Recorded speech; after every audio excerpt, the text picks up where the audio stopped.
hey, it's Rook. And with the Springtrap PTB, we are gonna have a lot of changes in Dead by Daylight. Some are great, some maybe not, and since they're all phrased very weirdly in the patch notes, I wanna go over them with you so that there's gonna be some clarification, I assume. First of all, going next prevention. We have been asked for this for very, very long, but I am a little bit weirded out by the changes. While I do agree that you should not be able to self-unhook unless you have Slippery Meat, Up the Ante, or a Luck Offering as they are changing, there is the fact that sometimes you can bring up the game by just cobing, and they are removing this possibility, which I am a bit sad because I am kind of the CEO of cobing, my friends can confirm. Also, Luck Offerings, there's a billion of brown satchels in your inventory, and you could just use that every game in order to be able to unhook yourself. That's gonna be kind of the new going next meta. But what worries me the most is actually the first line. A system to identify whether a survivor sacrifices an intentional attempt at going next. Now, there are cases in which you are attempting at going next actually, but you are very much in the right to do so. I am not defending going next as a thing. I don't go next. I mostly play with my friends and I don't go next. But even with my friends, we do find ourselves in situations such as I am on hook, another one of my friends is being hooked right now or is in chase right now and is about to go down and they are gonna be dead. We have 1 gen worth of progress and at that point, the game is lost. Like, why not just going next? It's not just that the game is lost. There is no point in keeping to play that because we performed so badly that the killer won. If the point is who won, well, the killer won. Can we just go next? Apparently not.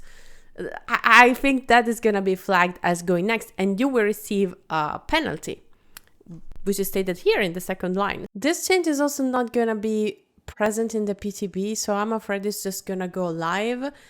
And while I want to believe that behavior just nailed this the first time, I'm sorry guys, I'm pretty sure they didn't. So it's gonna be a little bit ass playing Dead by Daylight when Springtrap releases, I'm afraid. For both killer and survivor, you will be forced to stay in a match that is lost, and I am pretty sure the people that don't want to contribute to the game are still not gonna do that. Extreme hiding update, I'm pretty sure they did a good job on this. Basically, the way the system detects that you are AFK or not contributing to the match has been updated, made better. So I assume dropping and picking up again your item is not gonna work, or just doing nothing, even if moving, is not gonna work, which is great. Also, players with 3 AFK crows will lose collision with every player so that you cannot body block someone in a corner for the entire match, basically, which is pretty annoying. And finally we get this.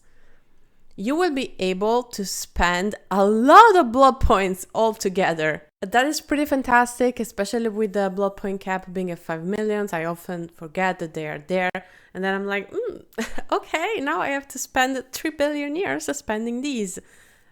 It would be nice if you could also make a list of the add-ons that you absolutely want, because the Outer Blood Web, it doesn't really prioritize anything in particular. It just goes kinda with the cheapest route, but it's not exactly the cheapest route. It's not like perfectly programmed. And most importantly, there surely is some add-on, some item, something that you really, really want, or party streamers, and this is not gonna allow you to do so. So it's not a perfect version of the automated blood point spending, but hey, I'll take it, better than nothing. Okay, Mori update. This is phrased so weirdly, but the killer will be able to finish your Mori, one of the survivors, starting when 2 or more survivors are dead. So, if one of the survivors remaining is hooked and on struggle phase, and the final survivor exists on the map, you can Mori the final survivor. But I am sure you see a problem with this. So let's say that I find a survivor, I hook them, their first hook, and I immediately, like the second after that, find the last survivor that I want to Mori. Maybe I even have an archive challenge or something to Mori the survivor. So I down this guy, and now we have to awkwardly wait 70 seconds for the survivor that I just hooked to go to struggle phase. because, well, says it there. You cannot attempt to unhook yourself. That's a little bit weird behavior, I'm not gonna lie. We finally get the map offering update. So now map offerings are gonna give you a 20% flat chance to get the map that you want, and they're not stackable. I can see a drop in map offering stonks, and I'm very happy because I don't like this. I don't like this. With, you know, a good riddance for all the scratch mirror Myers. I'm sorry for you guys, but everyone else, fuck you and your offering. The spawn rule updates, this is huge, and honestly, if you think that this update is nothing for killer or killers never get anything, this is single-handedly the biggest thing you can do for a killer in Dead by Daylight. Even giving base kit pain rest, for example, would not be as good as this. There's just a couple of things I don't like. So this is our rough representation of a map in Dead by Daylight, and the red dots are the generators. Now, usually you will spawn in one of the corners, for example here, and the survivors are gonna spawn in different patterns. They could spawn all together here, for example, you know, all four, or they could spawn in a split pattern, one here, one here, one here, and maybe one here, right? This is possible. This is the worst case scenario. Most likely they will spawn in like 3 together, for example, 3 in this corner, and maybe 1 here or 1 here. But if we get the worst case scenario, which you could get by absolute RNG, these survivors, no matter who you decide to chase, could be popping 3 generators by the time you get your down. Even if your down is, you know, pretty quick, these survivors could absolutely work undisturbed on their gens by the time you get this guy. They all spawn on a generator, right? They all can start working on it immediately, while it's gonna take you like 15 seconds-ish to start and find the first survivor, which could be this one. Okay, you immediately go and chase with this guy that maybe as a perk, maybe it's on comms, it doesn't matter, but it's gonna try to not bring the chase where these other people are. And by the time you down and hook this guy, even if the chase just takes, I don't know, 40 seconds, right? Let's just say it takes 40, 50 seconds top, these gens are gonna either pop or be very close to popping. And that is a major issue. It's even worse if you, as a killer, spawn here in the middle, because the survivors are still gonna have the same pattern. They could spawn in here all together, or in here all together, or in another corner all together, or they could spawn split. It doesn't matter. But if they spawn together, now you have the issue that maybe you chose to go here, because really they could be anywhere. There is no way to predict that. And instead, they spawned all together here, they split, and now 2 gens, that could be this 2, or even worse, this 2, or even worse, this 2, are done. That's a nightmare. And that is something this new update is going to change. So the survivors will spawn together on the same floor every time it's possible. Of course, you know, maybe they could spawn like 2 on top of the stairs and 2 at the bottom of the stairs, or mid, which I assume, because, I don't know, that's still very close together. And the killer will not spawn at the center of small maps. I hope this is gonna apply to every map, because spawning at the center is a nightmare. And yeah, no thank you. Make me spawn in a corner, I'll go find the survivors, no problem. What perplexes me is that they changed the shrouds. So the shrouds are offerings that, as of now, work opposing the side that brings them. So if a survivor brings their shroud, they're gonna spawn all together, while if the killer brings their shroud, that's gonna make the survivor spawn all apart. And now they're gonna invert this, and this is gonna become the new map offering, because that's a very, very powerful effect.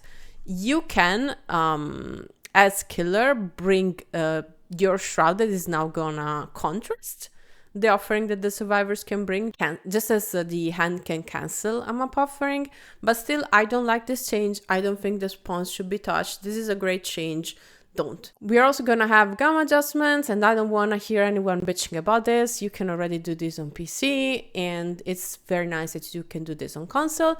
And as an NVIDIA filter user, I hope this also means that they're gonna ban both reshade and any kind of other filters that you can apply, because it's nice to have a standardized experience for everyone. We all know that some filters, maybe not the ones you use, maybe not the ones I use, it doesn't matter, but some filters can bring you incredible advantage into the game by basically canceling any color except for red. And yeah, I don't think that should be in the game.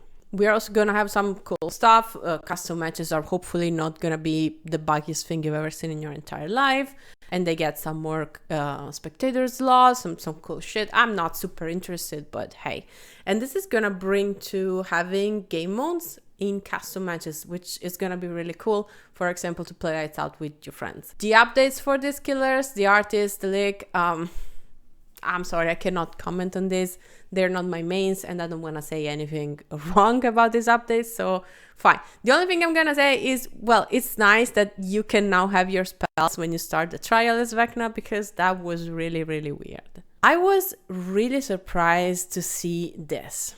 So some killer and survivor perks are going to be updated, and these are all going to be buffs because they have a lower pick rate. Now, I can understand for some of this, a Colorblind, Dark Devotion, Terminus. I've thought Thrilling Tremors to be underwhelming for a very long time. And even Thwack, like it's a good perk, but the activation is weird. I get it. But I was super surprised to see Superior Anatomy and Machine Learning here.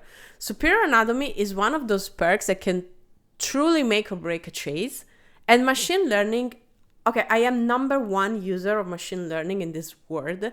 That perk is unstoppable. You have to play your entire game around it. That's true because you have to activate it first. But I swear that perk is the strongest thing ever. You are undetectable 10% faster for 45 seconds. That is a disgusting amount of time, and 10% faster is unstoppable. It literally is Bloodlust 2, and if you get Bloodlust 1 on top of that, or you have played with your full stack or whatever, any palette is not safe anymore. Like you have to drop Shack, okay, that may work, but anything else is not safe anymore. This perk does not need a buff. I love it. I love this perk, but it's already strong enough. If it gets buffed, I hope it's something very small, such as the first generator popping automatically activates the perk. Everything else, you have to activate it. Okay, I would be on board with that.